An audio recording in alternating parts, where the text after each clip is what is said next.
ভোরের আলো ফোটার আগেই আমন ধানের জমিতে আগাছা বাছাইয়ের কাজে ব্যস্ত কৃষকরা। এমনই ছবি দেখা গেল সোনামুড়া মহকুমার কাঠালিয়া ব্লকের উত্তর মহেশপুর এলাকায়। তবে কাজের ফাঁকে চাষের বর্তমান পরিস্থিতি নিয়ে ক্ষোভ প্রকাশ করেছেন কৃষকরা। তাদের অভিযোগ, সার, কীটনাশক, ট্রাক্টর ও কৃষি শ্রমিকদের খরচ দিন দিন বাড়ছে। কৃষি দপ্তর থেকে প্রয়োজন অনুযায়ী সার ও কীটনাশক সময় মতো না পাওয়ায় বেশি দামে বাজার থেকে কিনতে হচ্ছে তাদের।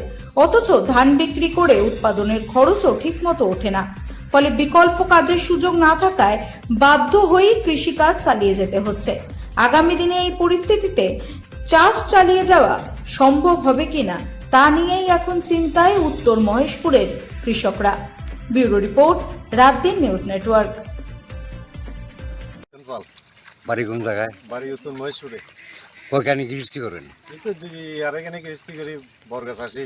হ্যাঁ, যে সারা সুদের পয়সা অনাগাছা পরিষ্কার করতেছি, সারা সুদ কিনে পাই না, সমমতো দিতে পারি না পয়সার লেগে। কি করবেন? তখন কি করবো, করম তো লাগবো, না করলে কামও করতে নিয়ে তো খাইতেইব, অন্য কোনো কাজও নাই? অন্য কোনো কাজ নাই, কৃষি থেকে করি।